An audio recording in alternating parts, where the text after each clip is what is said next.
Good afternoon, everyone. Welcome back to the Real Men of Real Estate here on KCAA Radio. We're at 106.5, 102.3 FM, and 1050 AM. And I'm here talking with Lloyd Segal about his journey through real estate. So, thank you, Lloyd. The properties that you've been investing in Alabama, that's your primary strategy right now. Is Alabama, also Mississippi, oh, and Arkansas. Okay, yeah, I'm sorry, through the Sun Belt, yeah. So that's the kind of the core type of strategy, the single family homes, and with a long-term buy and hold. How is the market really impacting that? Is that something that the market drove you to over the last couple of years? Is that more of a reflex from post-pandemic? You cannot buy a house in Southern California and rent it out and have positive cash flow. Right. You can't do that. Right. In fact, if you think about, I'm not sure about San Diego, but the median price of a home right now in LA County, roughly 750,000. It's actually started to fall now. Yeah, we're in the same ballpark. Yeah. Yeah. So you look at that $700,000 house, just in general, what's that going to rent for? If you're lucky, that's going to rent for $3,000. If you're lucky. Mm-hmm. So if 3,000, that's 1/2 of 1%. Right. So you're guaranteed, if you buy a house now thinking a strategy of buy and hold, you're guaranteed you're going to have negative cash flow.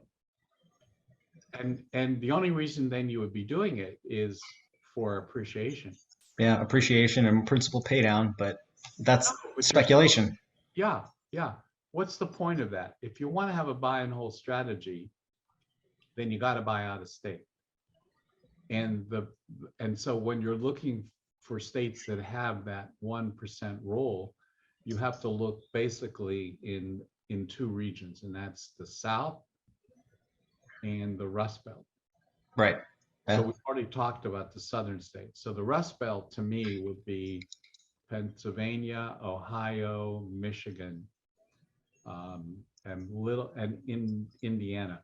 But in particular, in Michigan, in areas, and these are nice, clean areas around Detroit, you can not only get 1%, you can get 2%. Even now. Oh yeah. Oh yeah. A lot of these, and this, I don't mean the slums or torn down buildings in downtown Detroit, which are scary. I mean some of the suburban areas, which are really quite nice and are still predominantly rental areas. But in those places, you can do better than 1%, which some of my students have been investing there and doing well. And the same thing with Indiana, around Indianapolis. I've been there a couple times, and there's some really nice properties that you can have that will rent around 1%, a little below, a little above, depending on the situation. But you want to look for a 3-bedroom, 2-bath. You Right. don't want a 2-bedroom, 1-bath. It's harder to rent. And in the same respect, you don't want a 4, 5, 6-bedroom house, because that's going to be hard to rent. Right. It doesn't rent for that much more. Right. And nobody wants an albatross that has too many bedrooms they're not going to need. They say they may, but they don't. So the best policy is stay within the 3-2 range, 3-bedroom, 2-bath. Got it. No, that makes perfect sense. Right on.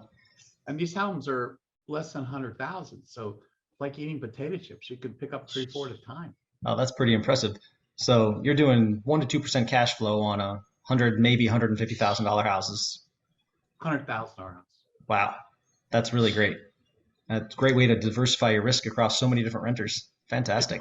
And then, so you're getting 1% cash flow, but a bonus is there's going to be some appreciation. Not a lot, not like California. Right. But it's steady. It runs steady. We don't have to worry about the inclines and declines in California. It just runs steady. And in the downturn, I'm guessing those rents probably don't come down a whole lot either. People got to live somewhere. They never come down. Yeah.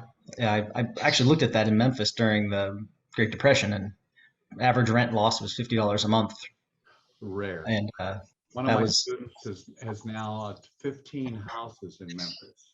Wow. Under the same strategy and doing really well. Mm-hmm. So are you buying these things as turnkeys, or are you hiring a crew to fix them up? I buy everything turnkey. I don't have time to worry about it. I don't want to know about rehab. If I'm rehabbing, I need to be there. Right. Yeah, it's tough to run that remote. Right. So I want to find a turnkey company in these cities that will buy the property, renovate it, find a qualified tenant, rent it to them, manage the property. All I know is every month I get a check. Wouldn't it be nice to get checks every month and not It's do a it? beautiful thing. So to the people who say the market's too hot or you can't buy now, what do you have to say about that? Well, that's probably true in California. I'm not trying to buy in California right now, buy and hold, or even fix and flip. I'm just stay away from California. Now, the good news is that all indications is the market's already softening in Southern California. And Yeah, it feels like it. Yeah. oh yeah, no question about it. And as mortgage rates continue to accelerate in the wrong direction, Hmm. and inventories start to increase now because we come out of the pandemic, and we're seeing more and more people now willing to list their property for sale. Um, there's no question that the prices will start to fall, and the market will soften. So I'd even expect in 2023 that we'll see prices even falling. Not yet. Remember, everything has to occur first before prices ever fall. Owners are reticent to ever drop prices until there's just no other choice. Right. And now there's still other choices. So I think what we can do is fairly securely suggest that we'll see prices fall in 2023. Okay. There's slow tapering until then, but then we'll have a significant adjustment. Right. Prices Okay. go up much faster than they ever go down. Oh yeah. No, it's super hard to reduce price on something somebody paid for. So to everyone listening who's thinking about selling, now's probably your time to get the price you're looking for. Well, all right. So then what do you think the peak or when do you think interest rates are going to peak? Best guess. Actually, you just said something real interesting. I want to follow up on. All right. So if you're a seller, this is the best time to sell. If you're a buyer, this is the best time to wait. Yeah, feels like it. That dichotomy, That's what's going to do it. Dealing with right now. Mm-hmm. That uncertainty. We're in what I call, besides purgatory, we're in a pre-recessionary period. Yeah, watching things come down here and inventory build in San Diego, certainly there's a push there. So what is your forecast for that?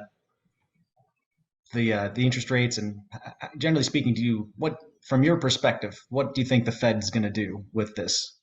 Well, we just read today that in the Fed minutes from their previous meeting that they're going to continue a sustained increase of interest rates, the discount rate and the Fed funds rate, until they get inflation under control. And that is not happened yet. So it's just obvious that the interest rate increases will continue.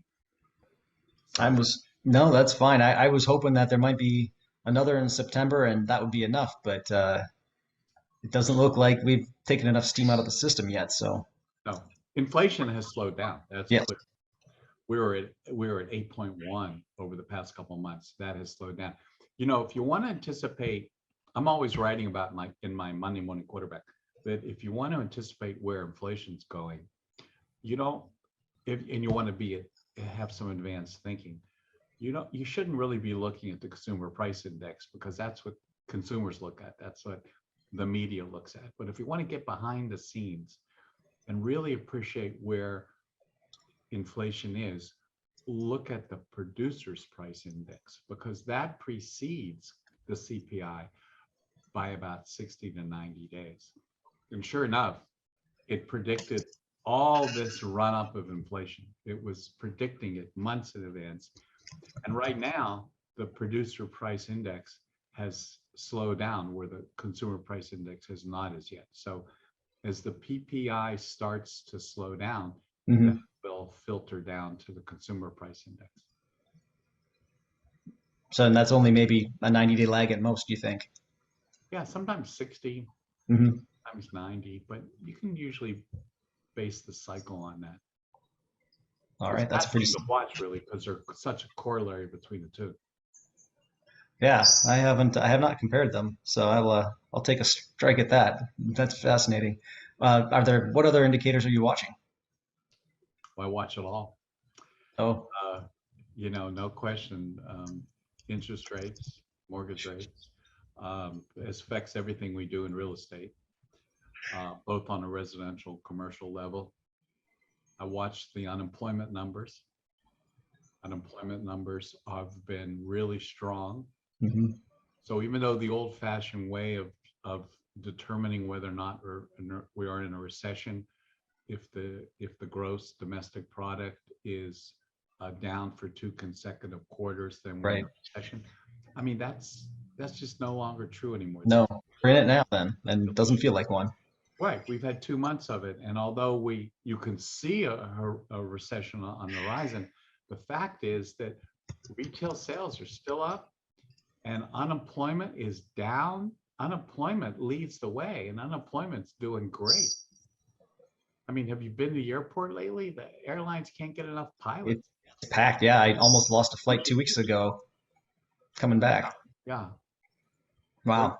we're not there. We may never be there, but if we are on the way there, then the recession will be probably in the next quarter, but I'm predicting not being a mild recession, nothing we've ever experienced, certainly nothing like 2008 or 20, Yeah, nothing like that. right on. Well, we got to take another break.